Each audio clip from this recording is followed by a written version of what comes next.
किस्मत भी उसी का साथ देती है जिसमें कुछ करने का हुनर हो। तो दोस्तों कुछ करने का हुनर रखिए अपने अंदर, जिद रखिए अपने अंदर, फिर किस्मत भी आपका साथ देगी। क्योंकि भगवान ने लकीरों से पहले क्या दी है? अंगुलियां दी है। अंगुलियां इसलिए दी है कि तू क्या कर, मेहनत कर, फिर किस्मत भी तेरा क्या देगी? साथ देगी। तो हाँ जी, जय हिंद, जय भारत। स्वागत है आपका अपने प्यारे से परिवार में। तो शुरू करते हैं आज की हमारी क्लास। और मैं पर्सन बांचू इतनी देर हम ठेके कर दो, शेयर कर दो आपने वीडियो। क्वेश्चन अपना क्या कि ईस्ट इंडिया कंपनी की स्थापना के समय भारत का मुगल बादशाह कौन था? क्वेश्चन ढंग से पढ़ना कि जब ईस्ट इंडिया कंपनी की स्थापना हुई उस समय भारत का मुगल बादशाह कौन था? क्या अकबर था, जहांगीर था, शाह आलम था, क्या बहादुर शाह जफर द्वितीय था? तो जब ईस्ट इंडिया कंपनी की स्थापना होती है उस समय भारत का मुगल बादशाह कौन था? तो पहली बात तो इस क्वेश्चन को करना है तो आपको ईस्ट इंडिया कंपनी के बारे में पता होना चाहिए। East India company, east India company बात करें हम इस कंपनी की तो इसकी स्थापना दोस्तों 1600 ईस्वी के अंदर हुई। कब हुई? 1600 ईस्वी में। कहां पर हुई? लंदन में। याद रखना दोस्तों, इसकी स्थापना किसने की थी? महारानी एलिजाबेथ प्रथम के द्वारा इसकी स्थापना 1600 ईस्वी में की गई। ये लंदन के व्यापारियों के लिए स्थापित की गई एक क्या थी? कंपनी थी। तो अब दोस्तों हमारे पास ये आ गया कि स्थापना कब हुई? 1600 ईस्वी के अंदर हुई। अब ये क्वेश्चन बहुत ही इजी तरीके से हो जाएगा। 1600 ईस्वी में भारत का मुगल बादशाह कौन था? तो गुरजी हो तो अकबर हो। क्यों? बिल्कुल इजी है ना। तो इस प्रकार के क्वेश्चन आए तो देख लिया करो कि स्थापना कब हो रही है, और स्थापना हो रही है उसी समय देख लिया करो कि भारत का मुगल बादशाह कौन है। तो कौन था? अकबर था। अकबर याद रखना 1556 से लेकर 1605 तक अपना मुगल बादशाह अकबर। तो याद रखना 1600 किसके समय आ रहा है? अकबर के समय आ रहा है दोस्तों। किसके समय? अकबर के समय आ रहा है। फिर बात करें जहांगीर की, तो जहांगीर के समय क्या हुआ था दोस्तों? 1608 के अंदर। 1608 के अंदर कौन आता है? हॉकिंस आता है। कौन आता है? हॉकिंस आता है। हॉकिंस कौन था? तो जेम्स प्रथम का राजदूत था। तो जेम्स प्रथम का राजदूत हॉकिंस किसके दरबार में आता है? 1608 में जहांगीर के दरबार में। अब जहांगीर के दरबार में उपस्थित हुआ ये किसका पत्र लेकर? जेम्स प्रथम का पत्र लेकर। जहांगीर ने इसका भव्य स्वागत किया कि आओ, वेलकम है। क्योंकि हमारे देश में तो अतिथि देवो भव, कोई भी आओ उसका स्वागत करते हैं। तो स्वागत किया और बदले में इस हॉकिंस को क्या करता है? हॉकिंस से मुलाकात कहां पर होती है? सूरत बंदरगाह में आया। तो सूरत बंदरगाह में गया और सूरत में हॉकिंस को जहांगीर क्या कर देता है? 400 का मनसबदार बना देता है। क्या बना देता है? मनसबदार बना देता है। तो जहांगीर के समय कौन आता है? हॉकिंस आता है। फिर ये क्रम चलता रहता और बात आती है 1615 की। 1615 की बात है और 1615 के अंदर आया था थॉमस रॉय। कौन आता है दोस्तों? थॉमस रॉय आता है। और थॉमस रॉय याद रखना जहांगीर से मुलाकात होती है कहां पर? अजमेर में। कहां पर जहांगीर से मुलाकात होती है?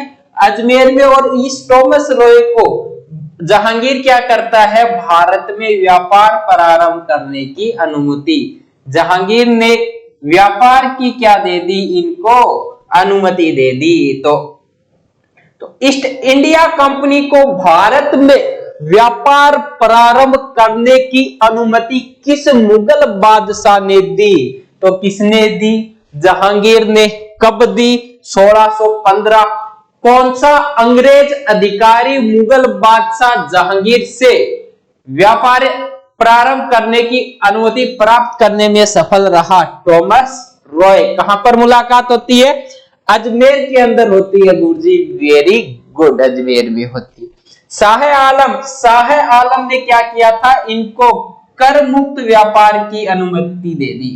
कर मुक्त मतलब मैं थारकनु टैक्स को लेगा। कर मुक्त व्यापार करने की अनुमति कंपनी को किसने दी थी, शाह आलम को। बहादुर शाह जफर तो अंतिम आपका मुगल बादशाह था। कौन था अंतिम मुगल बादशाह कौन था, तो अंतिम मुगल बादशाह कौन था आपका, जहांगीर। बहुत ही इजी क्वेश्चन है, बस आपको क्वेश्चन थोड़ा आना चाहिए। क्वेश्चन कोई भी आए, आप जब क्वेश्चन हल करने के लिए बैठो तो क्वेश्चन को पूरा को हल किया करो। ऑप्शन है, इनको सबको हल किया करो, जानने की कोशिश किया करो कि बाकी 3 ऑप्शन दे रखे हैं तो उनका भी तो कोई क्वेश्चन बनता होगा। जरूरी थोड़ी है कि ये क्वेश्चन आए, क्वेश्चन जहांगीर से भी आ जाएगा, क्वेश्चन शाह आलम से भी आ जाएगा। तो क्वेश्चन के लिए टेंशन फ्री रहो। ओके, चलें अगले क्वेश्चन की ओर दोस्तों। ये अपना दूसरा क्वेश्चन, अंडमान एंड निकोबार की राजधानी क्या है। अंडमान एंड निकोबार अपना केंद्र शासित प्रदेश है, इसकी राजधानी आपकी क्या है बताओ। पहली बात तो केंद्र शासित प्रदेश है कितने, 8 है गुरुजी। वेरी गुड, बड़ा लगा टाबरो। शेयर कौन कर रहा है, लेकिन थे शेयर कौन कर रहा, सब बड़ी कंजूसाई कर लाग रहा हो। थानू थोड़ो सो चलाओ और शेयर करो, लाइक कर दो थोड़ा घना।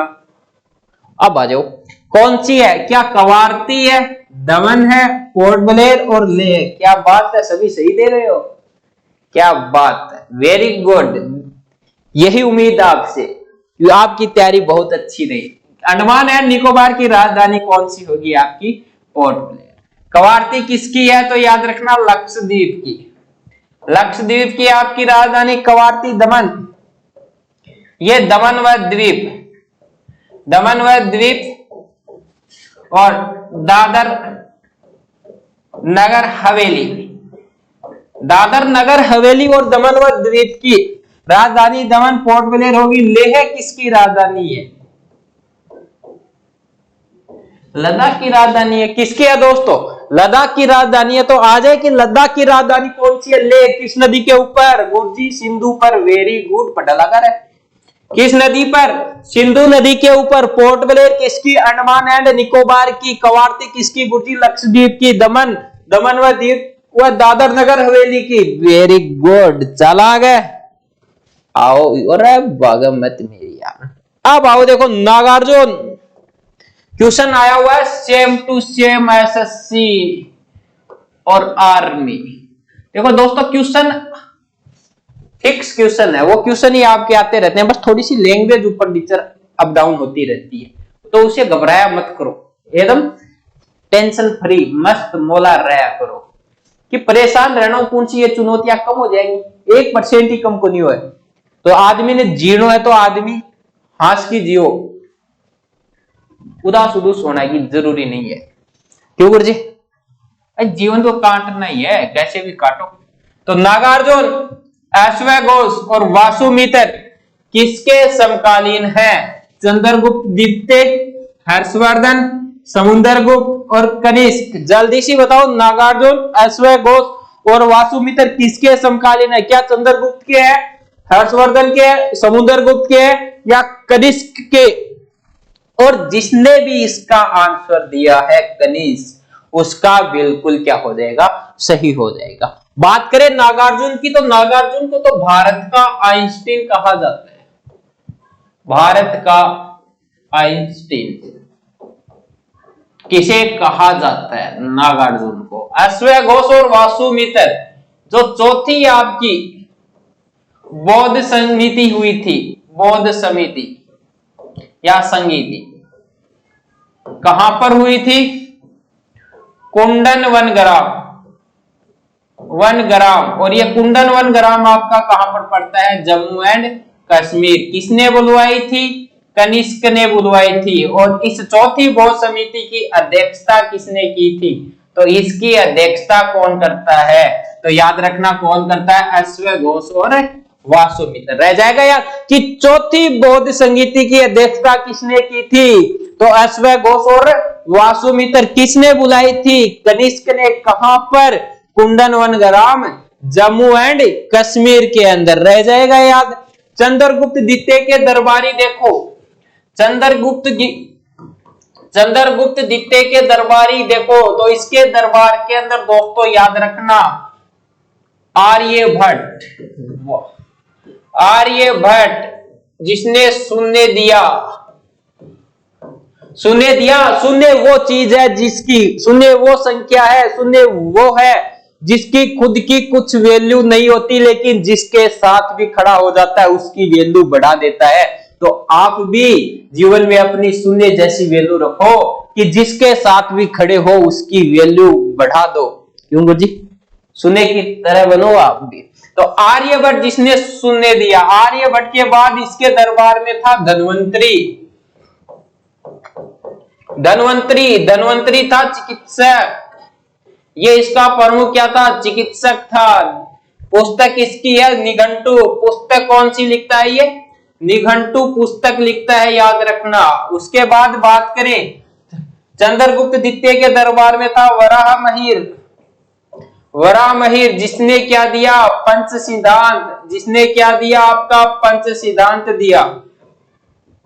फिर याद रखना इसके दरबार में था कालिदास।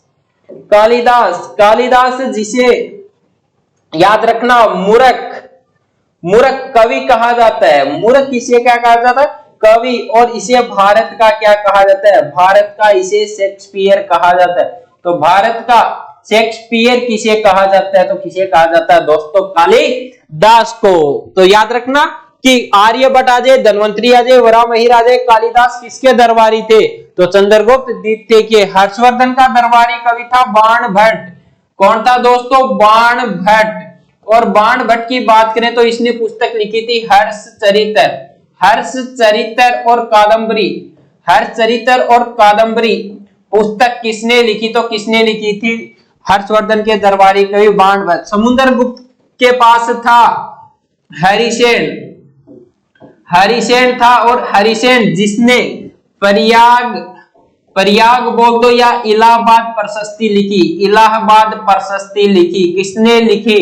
तो इलाहाबाद प्रशस्ति किसके द्वारा लिखी जाएगी? समुद्रगुप्त के द्वारा। तो दोस्तों प्राचीन भारत में दरबारियों से क्वेश्चन आ जाएगा तो वो क्वेश्चन आपका गलत नहीं होगा। चंद्रगुप्त द्वितीय के दरबार में आर्यभट्ट, धन्वंतरी, वराहमिहिर और कालिदास। इसके समय विदेशी यात्री कौन आता है?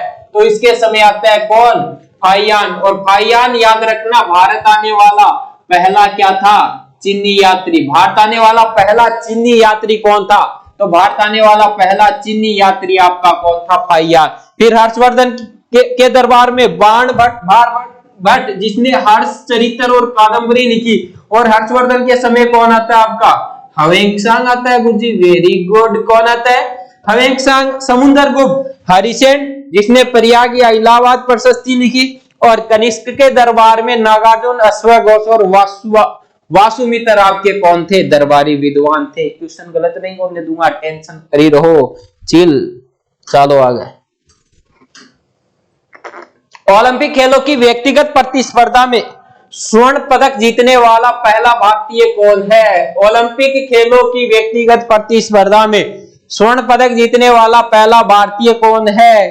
क्या सुशील कुमार है? क्या अभिनव बिंद्रा होगा? नीरज चोपड़ा?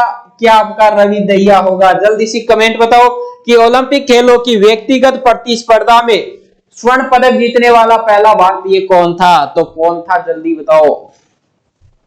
तो याद रखना आपका सही आंसर क्या होगा?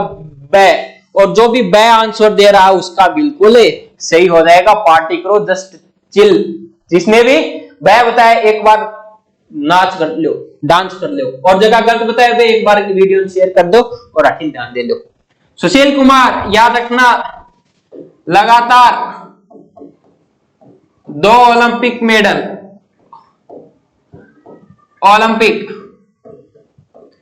ओलंपिक पदक किसने जीते? तो लगातार 2 ओलंपिक पदक सुशील कुमार ने। अभिनव बिंद्रा 2008 के अंदर इसने क्या जीता?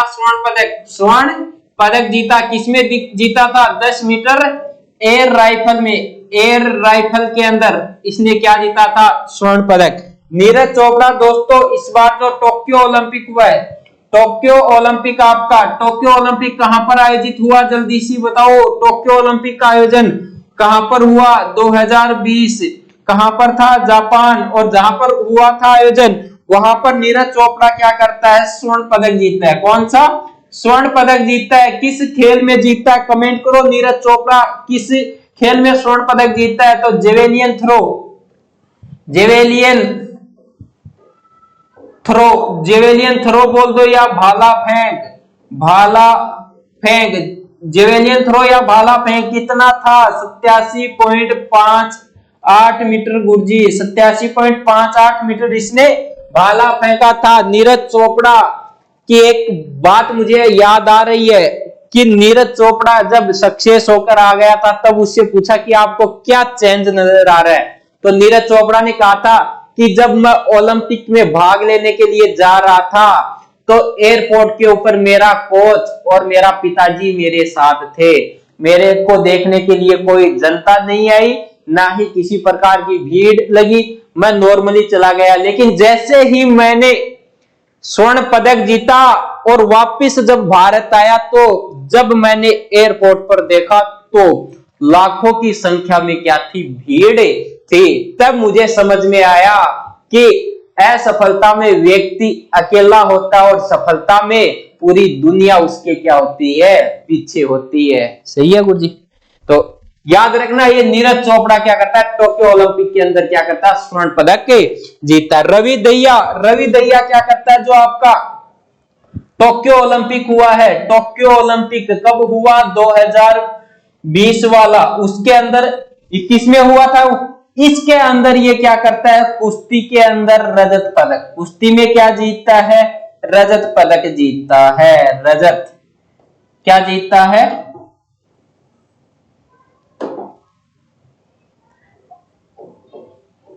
रजत पदक।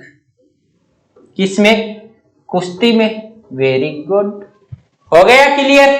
ओलंपिक खेल नॉर्मली है, शुरुआत ओलंपिक की बताऊं 1896 कठे एथेंस यूनान, एथेंस यूनान में ओलंपिक समिति को हेडक्वार्टर लुसान स्विट्जरलैंड में, लुसान स्विट्जरलैंड के अंदर ओलंपिक समिति का हेडक्वार्टर। याद रखना ओलंपिक के अंदर भारत ने भाग कब लिया था, पहली बार 1900 के अंदर। और भारत पहला दल कब भेजता है, पहला दल अपना कब भेजता है, तो लिख लो 1920। और भारत ओलंपिक के अंदर पहला स्वर्ण पदक, पहला स्वर्ण कब जीतता है, तो ये कब जीतता है 1928 किसमें, हॉकी के अंदर। किसमें जीतता है, हॉकी के अंदर जीता। हॉकी में भारत अंतिम कब जीता था, 1978 के अंदर जीता था आपका स्वर्ण पदक। और हॉकी के अंदर सबसे ज्यादा 8 स्वर्ण पदक किसने जीते हैं, भारत ने जीते। किसने जीते हैं, भारत ने ही जीते हैं। तो ये आपका याद रह जाएगा। ओलंपिक खेलों की व्यक्तिगत प्रतिस्पर्धा में स्वर्ण पदक जीतने वाला पहला भारतीय कौन था, अभिनव बिंद्रा। कौन था, अभिनव बिंद्रा। किसमें था, 10 मीटर एयर राइफल। प्रथम क्रिकेट विश्व कप जीतते समय भारत का कप्तान कौन था, तो प्रथम क्रिकेट विश्व कप जीतते समय भारत का कप्तान कौन था, तो पहला कप जीता था अपन ने 1983। और 1983 के अंदर कौन था आपका कप्तान, कपिल देव। जिसने भी कपिल देव बताया बिल्कुल सही हो जाएगा। कपिल देव जिसको हरियाणा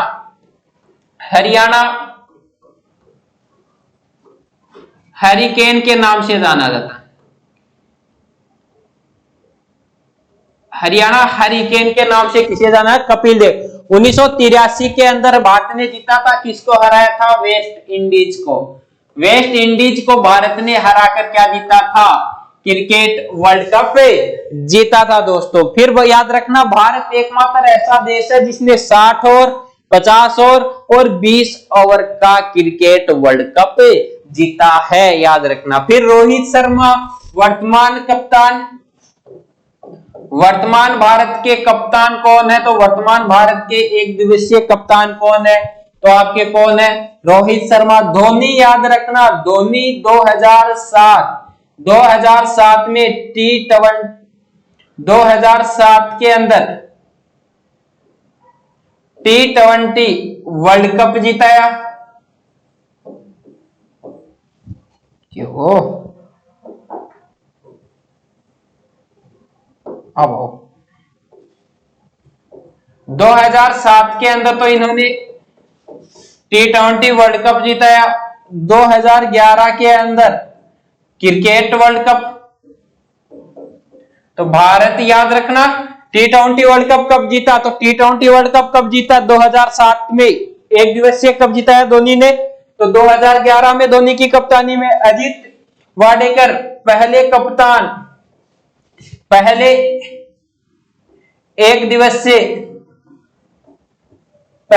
दिवसीय मैचों के कप्तान कौन थे, के कप्तान, तो वो आपके कौन थे, अजीत वाडेकर। बात करें भारत के पहले कप्तान की, भारत का पहला कप्तान कौन था, पहला कप्तान काफी बार क्वेश्चन आ गया कि भारत का पहला कप्तान कौन था, तो वो था आपका लाला अमरनाथ। भारत ने पहला टेस्ट 1952 में खेला था और उसका कप्तान कौन था, लाला अमरनाथ था। तो ये नॉर्मली क्वेश्चन है जो आपके क्रिकेट से आते हैं। तो क्रिकेट से कपिल देव 1983 में जीता है, 2007 में T20 और 2011 में क्रिकेट वर्ल्ड कप धोनी ने। फिर वर्तमान कप्तान रोहित शर्मा वनडे के अंदर एक दिवसीय मैचों में सर्वोच्च जो स्कोर है वो इन्हीं का है, 264 रन का। 3 डबल सेंचुरी है इनकी वनडे में, इनके नाम याद रखना। अजीत वाडेकर पहले एक दिवसीय मैचों के कप्तान। यदि आ गया कि भारत का पहला कप्तान कौन था, तो लाला अमरनाथ। चलें अगले क्वेश्चन की ओर। हैदर अली कहां का राजा था, हैदर अली कहां का राजा था, तो हैदर अली याद रखना, हैदर अली कौन, टीपू सुल्तान का पापा, टीपू का पापा। और टीपू का पापा का संबंध कहां से है, मैसूर से है, तेलंगाना से, चंदेरी से या मालवा से, तो याद रखना इनका संबंध कहां, मैसूर या कर्नाटक। कहां से है, तो याद रखना कहां से है, इनका संबंध कहां से है, मैसूर कर्नाटक से। देखो आंग्ला मैसूर युद्ध सुना है क्या, आंग्ला मैसूर युद्ध 4 आंग्ला मैसूर युद्ध हुए थे। पहला गुणेतर, दूसरा हुआ था वो 80 से 84, तीसरा 1890 से 92, चौथा था आपका वो 1898 और 99 के अंदर। 4 आंग्ला मैसूर युद्ध हुए थे। चारों आंग्ला मैसूर युद्ध में हैदर अली और टीपू सुल्तान वर्सेज आपका कौन था, अंग्रेज। यहां पर मद्रास की संधि होती है आपकी, यहां पर आपकी मैंगलोर की संधि होती है, तीसरे के बाद श्रीरंगपट्टनम की। और इस युद्ध में टीपू सुल्तान की क्या हो जाती है, टीपू की मृत्यु हो जाती है। तो यह आपका हैदर अली था दोस्तों।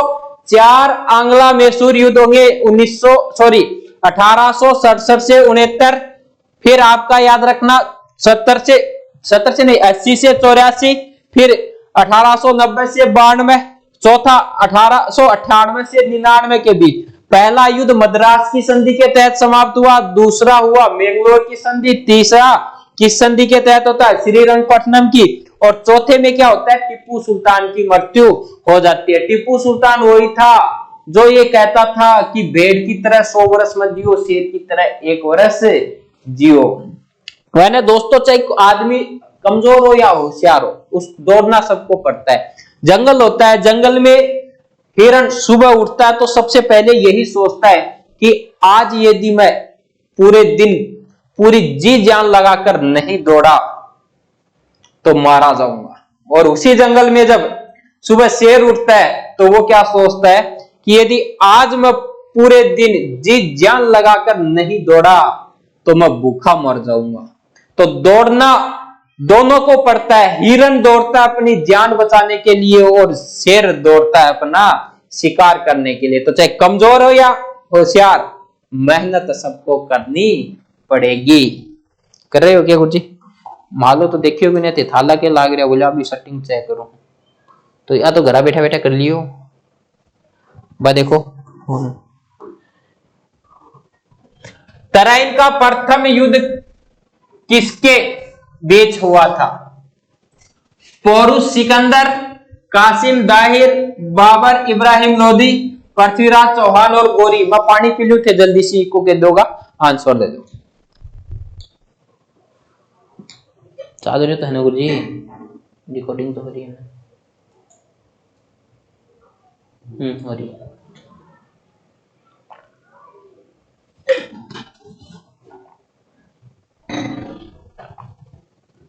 पोरुष और सिकंदर के बीच युद्ध हुआ था, वो कौन सा था दोस्तों? आपका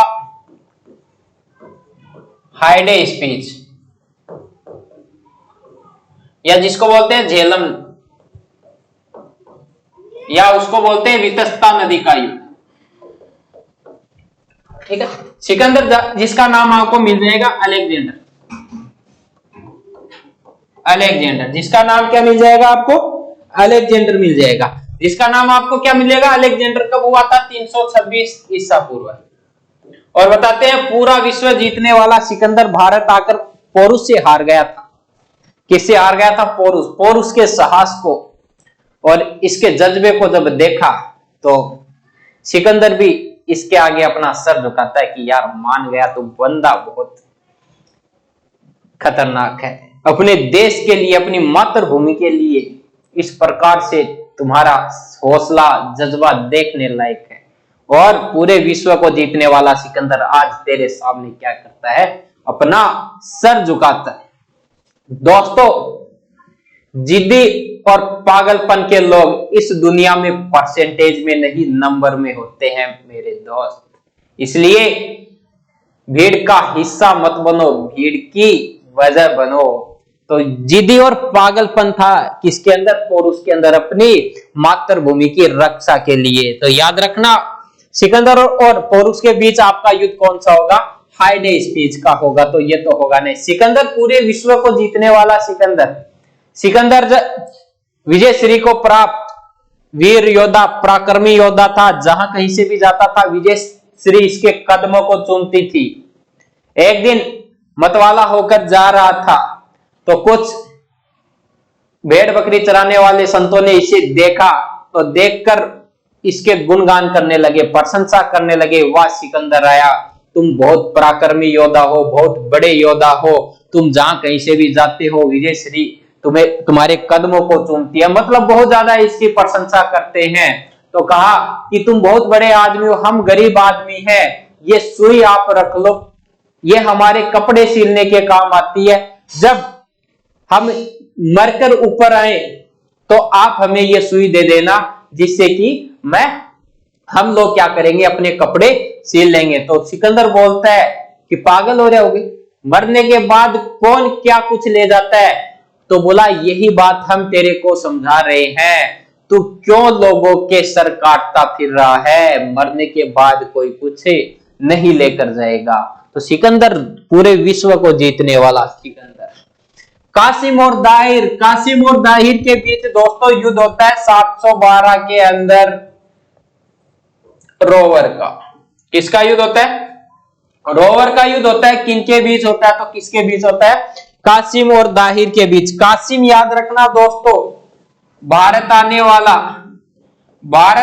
वाला पहला अरबी था, पहला तुर्क था और पहला मुसलमान। क्वेश्चन आ जाए कि भारत आने वाला पहला मुसलमान कौन था, तुर्क कौन था, अरबी कौन था? तो कौन था? याद रखना कौन था? कासिम। और भारत पर अरब आक्रमणकारियों ने आक्रमण क्यों किया? इनका प्रमुख उद्देश्य था धन की लूटपाट करना, क्योंकि भारत सोने की चिड़िया थी। भारत सोने की चिड़िया आज भी है।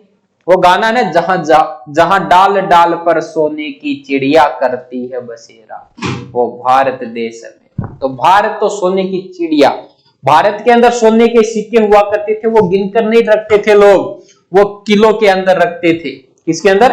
किलो के अंदर रखते थे। कोई पूछ लिया कि एक सिक्का ना का तो 5 किलो ही 10 किलो ही, तो सोने की अपने को क्या कहते थे? चिड़िया कहते थे। तो दाहिर और कासिम के बीच युद्ध होता है और कासिम जीत जाता है। बाबर और इब्राहिम लोदी के बीच युद्ध कौन सा होता है? तो 21 अप्रैल 1526 को मेरे प्यारे साथियों युद्ध होता है आपका पानीपत का प्रथम। पानीपत का प्रथम, इसमें कौन सा पूछा है? तराइन का पूछा है। तो ये युद्ध किनके बीच होता है? बाबर और इब्राहिम लोदी। और जिसने भी दया बताया है उसका बिल्कुल ये क्या हो जाएगा? राइट हो जाएगा कि पृथ्वीराज चौहान और गौरी के बीच कौन सा युद्ध हुआ था? तो तराइन का प्रथम युद्ध हुआ था। कब? 1191 के अंदर। कब? 1191 के अंदर हुआ था, याद रखना। और बाबर भारत में मुगल साम्राज्य का संस्थापक, मुगल साम्राज्य का संस्थापक भारत में कौन है? तो भारत में मुगल साम्राज्य का संस्थापक आपका कौन है? तो याद रखना कौन है? बाबर। तो दोस्तों ये 4 युद्ध मैंने आपको कवर करवा दिए हैं। चारों के चारों मोस्ट इंपोर्टेंट आपके क्या हैं? युद्ध है, एग्जाम में आते हैं, याद रखना। पोरुस और सिकंदर के बीच हाइडे स्पीज या झेलम नदी या वितस्ता नदी का युद्ध 326 ईसा पूर्व। कासिम दाहिर के बीच रोवर का युद्ध। बाबर इब्राहिम लोदी के बीच पानीपत की प्रथम लड़ाई 1526 में। और पृथ्वीराज चौहान और गौरी के बीच तराइन का प्रथम युद्ध हुआ था। ओके, क्लियर है? चलिए आगे। महाराष्ट्र की भाषा क्या है? बहुत इजी है दोस्तों। महाराष्ट्र की भाषा क्या है? महाराष्ट्र के अंदर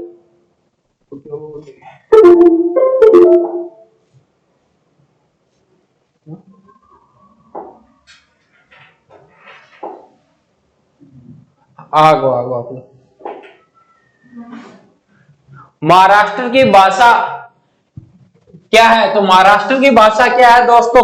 मलयालम, डोगरी, कोंकणी या मराठी? पता चल रहा है, इसे तो देखते ही पता चल रहा है कौन सी है? मराठी है। लेकिन इसके साथ याद रखना केरल की कौन सी है? तो गुरुजी मलयालम। डोगरी जम्मू एंड कश्मीर की गुरुजी, वेरी गुड। कोंकणी कहां की है? गुरुजी कोंकणी तो गोवा। क्या बात करते हो, पढ़ने लगे? गोवा की कोंकणी, जम्मू एंड कश्मीर की डोगरी और मलयालम कहां की है? केरल की है। और मराठी कहां की है? महाराष्ट्र की। बढ़ते हैं आगे, ज्यादा टाइम नहीं लगाएंगे इसमें। National gallery of art and museum कहां पर स्थित है? क्या पूछा है? National gallery of art and museum कहां पर स्थित है? तो national gallery of art and museum कहां पर स्थित है? आपका क्या हो जाएगा? दिल्ली के अंदर स्थित है। नासिक है, नासिक याद रखना। पहला तो गोदावरी नदी पर है। कहां पर? गोदावरी नदी पर। दूसरा नासिक के अंदर सिक्योरिटी प्रेस है, सिक्योरिटी प्रेस। और भारत में जो नोटों की छपाई होती है, नोटों की छपाई, नोटों की छपाई वो आपकी कहां पर होती है? यहीं पर। नोटों की छपाई कहां पर होती है? यहीं पर होती है। नोटों की छपाई कौन करता है? आरबीआई करता है। कौन करता है? आरबीआई करता है। रिजर्व बैंक ऑफ इंडिया, बैंकों का बैंक, बैंकों का bank, reserve bank of India. स्थापना कब? स्थापना इसकी 1935 के अंदर। हेडक्वार्टर इसका कहां पर है? तो याद रखना मुंबई के अंदर। लिखते जाओ, हेडक्वार्टर कहां पर है? मुंबई। और याद करना इसका राष्ट्रीयकरण, इसका राष्ट्रीयकरण कब हुआ था? तो इसका राष्ट्रीयकरण हुआ था 1949 के अंदर। रह जाएगा याद। फिर याद रखना दोस्तों राजमुंदरी, राजमुंदरी के अंदर आपका क्या है? राष्ट्रीय तंबाकू अनुसंधान केंद्र, राष्ट्रीय तंबाकू अनुसंधान केंद्र आपका कहां पर है? तो राष्ट्रीय तंबाकू अनुसंधान केंद्र आपका कहां पर है? राजमुंदरी के अंदर। रह जाएगा national gallery of art and museum कहां पर स्थित है? दिल्ली के अंदर, अपनी राजधानी के अंदर स्थित है। नासिक गोदावरी नदी के ऊपर स्थित शहर जहां पर सिक्योरिटी प्रेस स्थित है, अर्थात भारतीय नोटों की जो छपाई है वो कहां पर होगी? तो कहां पर होगी? याद रखना कहां पर होगी? नासिक महाराष्ट्र के अंदर। और रिजर्व बैंक ऑफ इंडिया, इसे बैंकों का क्या कहा जाता है, बैंक कहा जाता है। स्थापना 1935, हेडक्वार्टर कहां पर है, महाराष्ट्र के अंदर, मुंबई महाराष्ट्र में। राष्ट्रीयकरण कब हुआ, 1949 के अंदर। राष्ट्रीय तंबाकू अनुसंधान केंद्र कहां पर है, राजमुंद्री। चलें अगले क्वेश्चन की ओर। ब्रिटेन का वर्तमान प्रधानमंत्री कौन है, ब्रिटेन का वर्तमान प्रधानमंत्री जो बाइडेन, जो बिडेन नहीं बाइडेन कर लेना, ऋषि सुनक, लिक ची यांग और केपी शर्मा। बताओ जल्दी से ब्रिटेन का वर्तमान प्रधानमंत्री कौन है, ब्रिटेन का वर्तमान प्रधानमंत्री कौन है, बताओ जल्दी से। आप बता दो गुरुजी, मेरे को पता है, नहीं पता आपको। गुरुजी तो बना के नहीं बोले, जिन लोगों ने हमारे ऊपर अत्याचार सहे उनको बोले मेरे तो नाम ही मत लो, लेकिन मेरे को ना पर्सन आ जाए यार। कौन है ऋषि सुनक, कौन है ऋषि सुनक, भारतीय मूल का है, डेमोक्रेटिक टेक पार्टी से आपका। जो बाइडेन याद रखना, यूएसए का राष्ट्रपति कौन है, तो यूएसए राष्ट्रपति कौन है आपका, जो बाइडेन। 4 साल का इसका क्या होता है कार्यकाल, आपके पूछा हुआ है कितना, 4 साल का। फिर कंजर्वेटिव पार्टी से, ये कंजर्वेटिव पार्टी से आपका याद रखना। उसके बाद लिक ची यांग आपका कहां का है, तो ये आपका चीन का पीएम। पूछ ले चीन का पीएम कौन है, तो लिक ची यांग। केपी शर्मा नेपाल का प्रधानमंत्री, नेपाल हमारा पड़ोसी देश, नेपाल का पीएम कौन है, तो नेपाल का प्रधानमंत्री कौन है आपका, केपी शर्मा। रह जाएगा याद, नेपाल का प्रधानमंत्री केपी शर्मा, लिक ची यांग चीन का प्रधानमंत्री, ऋषि सुनक डेमोक्रेटिक पार्टी से ब्रिटेन का प्रधानमंत्री, और जो बाइडेन वर्तमान में कंजर्वेटिव पार्टी से आपका यूएसए का प्रेसिडेंट है। कार्यकाल कितना होता है, 4 साल का होता है दोस्तों। कितने का, 4 का। चलो, दक्षिण अफ्रीका की राजधानी क्या है, बहुत ही इजी क्वेश्चन है आज तो। दक्षिण अफ्रीका की राजधानी क्या है, प्रिटोरिया, मॉस्को, टोक्यो और काबुल। तो दक्षिण अफ्रीका की वैसे देखे तो 3 राजधानी है, याद रखना, प्रिटोरिया, केप टाउन, जोहान्सबर्ग।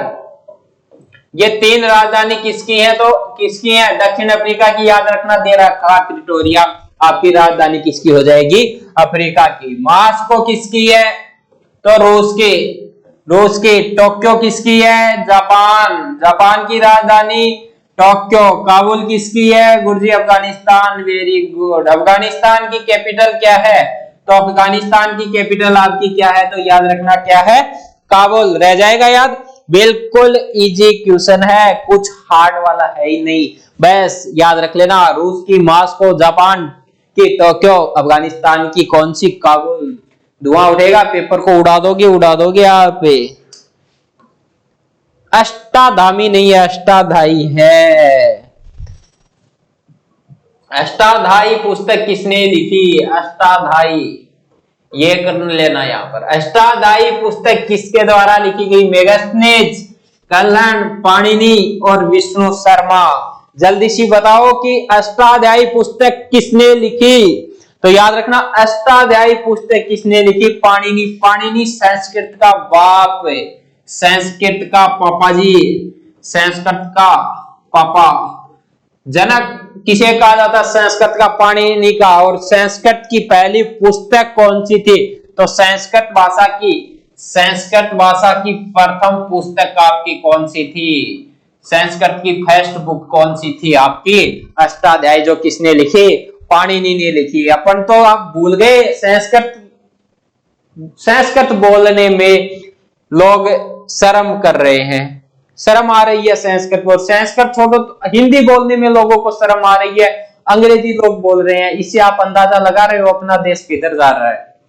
अरे जिन वेदों को हम पढ़ते नहीं है, उन वेदों के ऊपर आप क्या फ्रांस, यूएसए रिसर्च कर रहे हैं। इटली के 17 विश्वविद्यालय उसके ऊपर रिसर्च पर लगे हुए हैं। याद रखना, कोलंबिया और ऑक्सफोर्ड यूनिवर्सिटी है, बड़ी बड़ी यूनिवर्सिटियों के अंदर उन वेदों को पढ़ाया जा रहा है, और अपने वाले पढ़ ही नहीं रहे।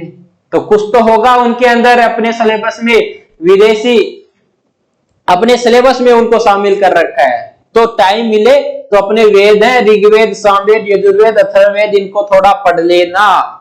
अपनी संस्कृत भाषा याद रखना, संस्कृत भाषा के अंदर 1.5 लाख शब्द हैं, 1.5 लाख शब्द हैं। किसमें? अपनी संस्कृत भाषा के अंदर। इंग्लिश भाषा के अंदर आपके कितने शब्द हैं? मात्र 12,000 शब्द हैं। कितने हैं? 12,000 शब्द हैं इंग्लिश के अंदर। याद रखना, मौसी होगी, बुआजी होगी, चाची होगी, या ना आंटी कहे जा, लेकिन अपनी भाषा में इन सबके अलग अलग नेम है। ये है हमारी पावर संस्कृत भाषा की। याद रखना, संस्कृत भाषा पाणिनि और संस्कृत अब तक की एकमात्र लैंग्वेज है जिसके अंदर कोई त्रुटि नहीं है। आज आप देखोगे फ्रांस, देखोगे फ्रांस की जो लैंग्वेज है वो देख लो किस पर आधारित है? संस्कृत भाषा पर आधारित है, अंग्रेजी पर आधारित नहीं है। छोटे छोटे देश, डेनमार्क देश अपने छोटे से मोहल्ले के बराबर है, वहां पर इंग्लिश उतने दिन ही बोली गई जितने दिन अंग्रेजों का राज था, और जिस दिन अंग्रेज छोड़कर चले गए उन्होंने उनकी भाषा को भी त्याग दिया। अपने वालों ने नहीं, अपने वाले भी यदि 1947 में ही अंग्रेजों के साथ अंग्रेजी त्याग देते और यहाँ पर पढ़ते हिंदी और संस्कृत में, तो आज बच्चों की जो मानसिकता है और बच्चों का जो टैलेंट है वो आज से अब है कहीं ज्यादा गुना ज्यादा होता। क्योंकि बच्चा इंग्लिश में जिस चीज को याद करने में 10 घंटे लगाएगा, उसको अपनी भाषा के अंदर याद करने में दे दो, उसको 2 घंटे में याद कर लेगा। वो 2 घंटे के अंदर याद कर लेगा। ये है हमारी पर्सनल भाषा का पावर। लेकिन नहीं, इंग्लिश में पढ़े रहो। चलो फिर बात करें मेगस्थनीज। मेगस्थनीज याद रखना, चंद्रगुप्त मौर्य के समय आया। ये कौन था? तो ये सेल्यूकस निकेटर का राजदूत, सेल्यूकस निकेटर का राजदूत था। निकेटर का राजदूत कौन था? तो सेल्यूकस निकेटर का राजदूत कौन था? मेगस्थनीज। और इसने पुस्तक कौन सी लिखी थी? इंडिका। कौन सी लिखी थी दोस्तों? इंडिका लिखी थी। कल्लन ने लिखी थी राजतरंगिणी। राजतरंगिणी याद रखना, भारतीय इतिहास की प्रथम पुस्तक। और इस पुस्तक के अंदर इतिहास किसका मिलता है? जम्मू एंड कश्मीर का। विष्णु शर्मा इनके द्वारा लिखी गई पंचतंत्र। इनके द्वारा कौन सी लिखी गई? पंचतंत्र पुस्तक किसके द्वारा लिखी गई? विष्णु शर्मा के द्वारा। तो रह जाएगा अष्टाध्यायी किसने लिखी? पाणिनि, जो किया संस्कृत का पिता। चलें आगे। कांडला बंदरगाह कहां पर स्थित है? मैं पानी पी लो थे, बताओ यार। कांडला बंदरगाह भारत के किस राज्य के अंदर स्थित है? आपके सामने है, गुजरात, महाराष्ट्र, तमिलनाडु और केरल।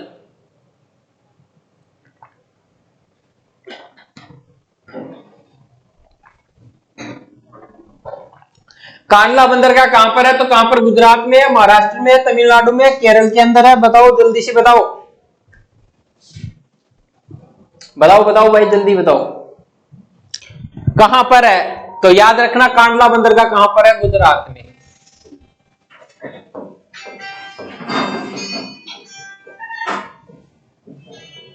कांडला की बात करें तो याद रखना, राजस्थान के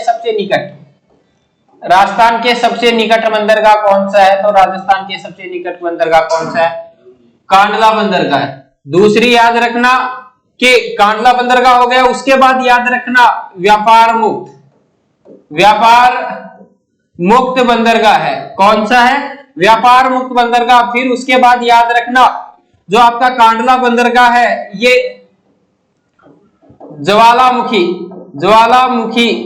निर्मित आपका क्या है? बंदरगाह है। ज्वालामुखी निर्मित बंदरगाह कौन सा आपका? कांडला बंदरगाह। कहां पर है? गुजरात के अंदर। महाराष्ट्र की बात करें तो महाराष्ट्र के अंदर आपके 2 बंदरगाह हैं। महाराष्ट्र में 2 बंदरगाह है आपके। एक तो आपका है मुंबई, एक तो आपका मुंबई बंदरगाह है, दूसरा आपका है नहवा सोवा बंदरगाह। नहवा सोवा, या इसको आप पंडित नेहरू बंदरगाह भी बोल सकते हो। नेहरू बंदरगाह, पंडित नेहरू बंदरगाह या मुंबई बंदरगाह, दोनों कहां पर है? महाराष्ट्र में। ये आपका सबसे प्राचीन, ये आपका क्या है? सबसे प्राचीन बंदरगाह। तो सबसे प्राचीन कौन सा? मुंबई का मुंबई बंदरगाह। सबसे नया आ जाए या आधुनिक बंदरगाह कौन सा है? आधुनिक। तो सबसे नया या आधुनिक बंदरगाह आपका कौन सा है? तो सबसे नया या आधुनिक बंदरगाह आपका कौन सा है? नवासोवा कहां पर है? महाराष्ट्र। तमिलनाडु की बात करूं तो दोस्तों तमिलनाडु के अंदर आपके चेन्नई बंदरगाह, कौन से? चेन्नई बंदरगाह, तुतीकोरन बंदरगाह और एनोर बंदरगाह आपके कहां पर है? तो एनोर बंदरगाह आपके कहां पर है दोस्तों? कहां पर? चेन्नई के अंदर स्थित है। कहां पर? चेन्नई के अंदर आपके स्थित है। रह जाएगा याद, इजी है, ज्यादा नहीं। कांडला बंदरगाह गुजरात में, महाराष्ट्र में मुंबई या नवासो या पंडित नेहरू बंदरगाह, तमिलनाडु में चेन्नई बंदरगाह, तुतीकोरन और एनोर बंदरगाह आपके स्थित हैं। चलें आगे, बस 5-10 मिनट की बात है। उपराष्ट्रपति को शपथ कौन दिलाता है? उपराष्ट्रपति को शपथ कौन दिलाएगा? याद रखना, उपराष्ट्रपति बनने के लिए न्यूनतम आयु कितनी चाहिए? 35 साल। कितनी चाहिए? 35 साल। राज्यसभा का सभापति कौन होता है? उपराष्ट्रपति होता है। याद रखना, उसको बैठकों में भाग लेने का अधिकार नहीं है, लेकिन निर्णायक मत देने का उसके पास क्या आपका अधिकार है, और राष्ट्रपति है। जब ये बन जाएगा तो इसको शपथ कौन दिलाएगा?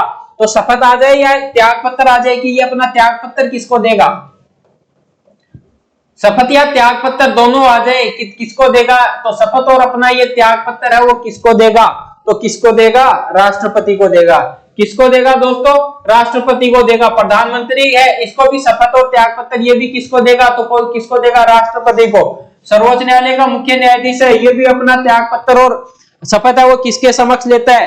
तो किसके समक्ष लेता है? राष्ट्रपति। लेकिन राष्ट्रपति है, ये शपथ किसके समक्ष लेता है?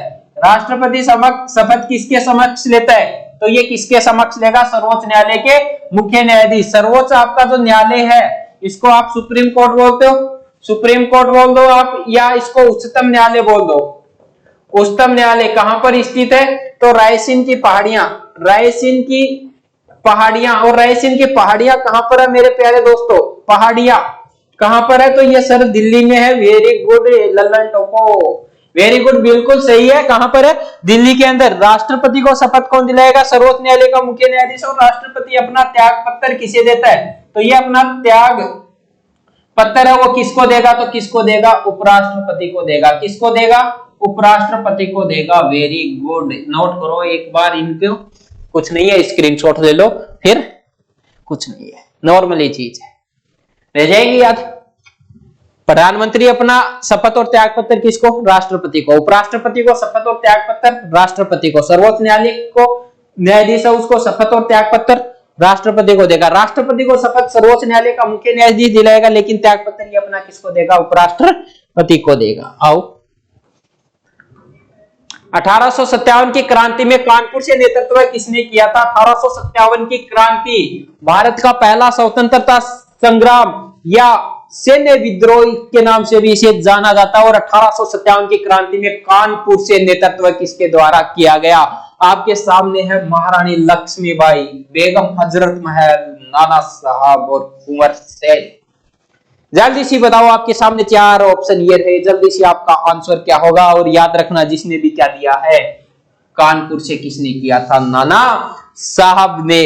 क्वेश्चन आ जाए, झांसी से नेतृत्व किसने किया था? झांसी से किसने किया था? तो झांसी से रानी लक्ष्मीबाई। अवध आ जाए या आ जाए लखनऊ, अवध या लखनऊ से नेतृत्व किसने किया था? बेगम हजरत महल।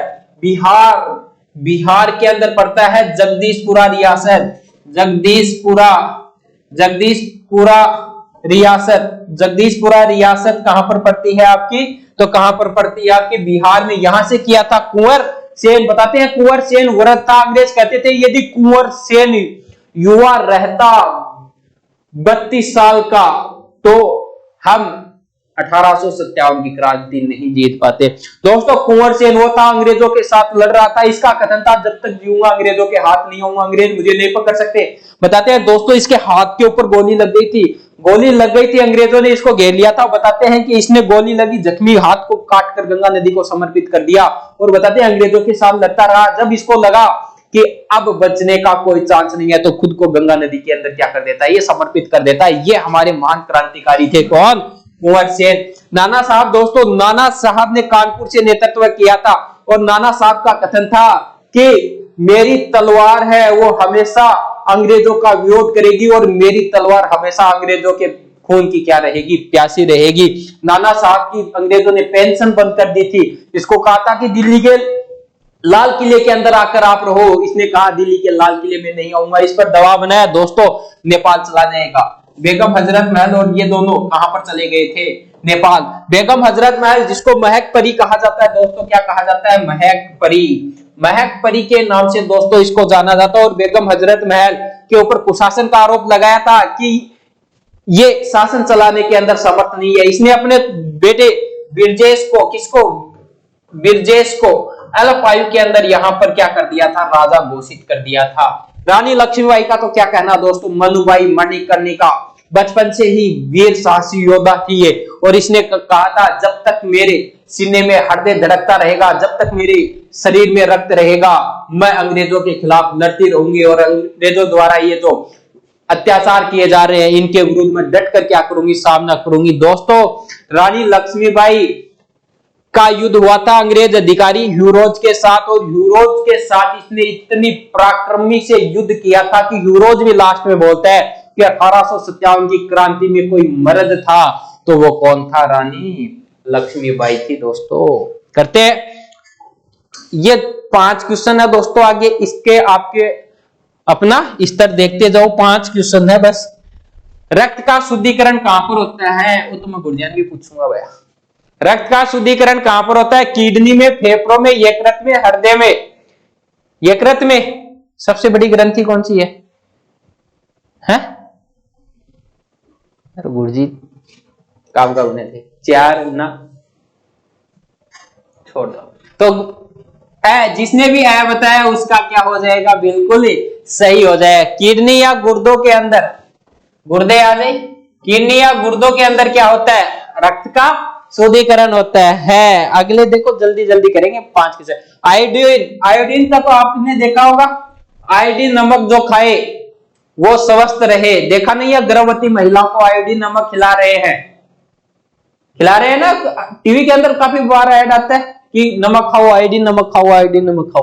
तो आयोडीन की कमी से कौन सा रोग होता है, घेंगा, रतौंधी, कैंसर, अस्थि सुशीरता। तो वो तो बता दो गुरुजी। आयोडीन की कमी से कौन सा रोग होता है, तो आयोडीन की कमी से कौन सा होता है, घेंगा रोग होता है। कौन सा होता है, घेंगा रोग होता है दोस्तों, आयोडीन की कमी से। गर्भपात होता है, ठीक है। इसमें क्या होता है, महिला की डिलीवरी के टाइम पर मृत्यु भी हो सकती है। शरीर इसके अंदर क्या हो जाता है, कमजोर पड़ जाता है, याद रखना आयोडीन की कमी से। तो आयोडीन की कमी मत आने देना शरीर में। लूण का है ना, लूण का आयोडीन नमक फाका भर भर की ले लिया करो, चीनी का लियो ना भैया, आयोडीन से पिया करो। पित्तल किस धातु का मिश्र धातु है, वो बताते मुझे। पित्तल किसका मिश्र धातु है, तांबा और जस्ता, तांबा और टिन, तांबा निकल और जिंक, तांबा एल्यूमिनियम और मैग्नीशियम। पित्तल किस धातु का मिश्रण है, जल्दी से थे बताओ मत, पानी गेलू।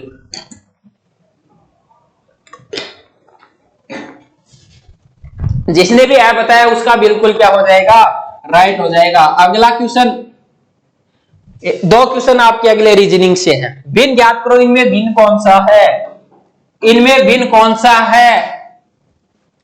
भिन्न कटोरा, चम्मच, गुलदस्ता, थाली, वो तो बता देगा गुरुजी। 3 नंबर, वेरी गुड। इसके अंदर क्या, गुलदस्ता। गुलदस्ता फूल को कोई न अतिथि आवे या कटे जावा सामान करा और करा विद्या को ना गुलदस्तो घरा भी सजावट के लिए रखते हैं। कटोरा, कटोरा क्या का काम आवे कटोरो, कटोरो मांगन का भीख वाला आपने के रोटी राटी खा लियो, कटोरा में गाल बोल की दाल छाछ दूध दाद पी लो, आपका पानी पूनी पी लो और तीसरा की आवश्यकता हो जाना कटोरो लेके भेजो आपको। चम्मच, चम्मच खाने वाला, थाली खाना खाते हैं तो कटोरा चम्मच थाली खाने वाली चीजें है ये। गुलदस्ता ये उपहार के रूप में देते हैं, क्यों गुरुजी, या सजावटी सामान है।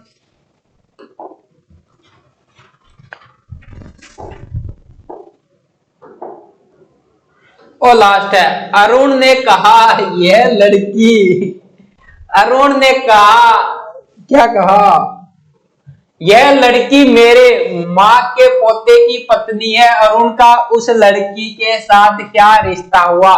अरुण बोल रहा है किससे, अरुण क्या बोल रहा है, अरुण बोल रहा है कि यह लड़की मेरी माँ, अरुण की माँ, अरुण की माँ बोले तो मम्मी, अरुण की मम्मी माँ के पोते की, तो क्यों माँ को पोतो, अरुण को बेटो, वो इसका बेटा होगा, वो क्या लगेगा, इसका पोतर लगेगा, ये इसकी दादी लगेगी।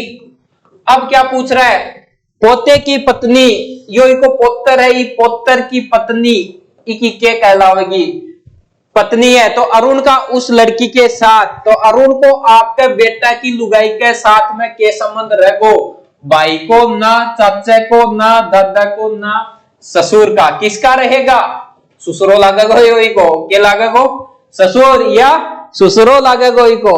अरे यारो जी जी, चलो मिलते हैं कल। जय हिंद जय भारत। वीडियो ने लाइक शेयर कर जाओ। ओके।